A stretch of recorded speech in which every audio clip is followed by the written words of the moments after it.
Our relationship with measurement marketing has been very rewarding. We've been growing our business well in the past, and most of it was from repeat and referrals.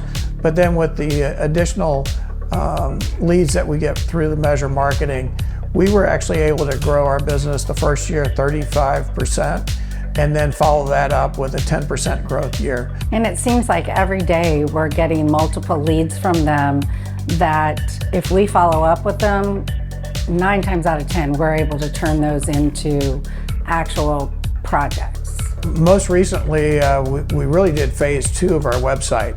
And the nice thing about it is it's not a canned website. We work closely with Measure Marketing to design something that was custom, talks about who we are as a company. We want to try to do it virtually, really provide a tour of our company, our facility, and the products that we offer. Every couple of weeks, we do have regular meetings and we go through the results.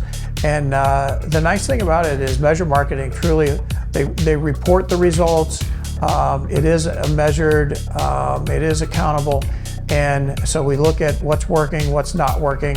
I really see Measure Marketing as being a part of our future and helping us to market our company, to grow our company, and really connect with our customers.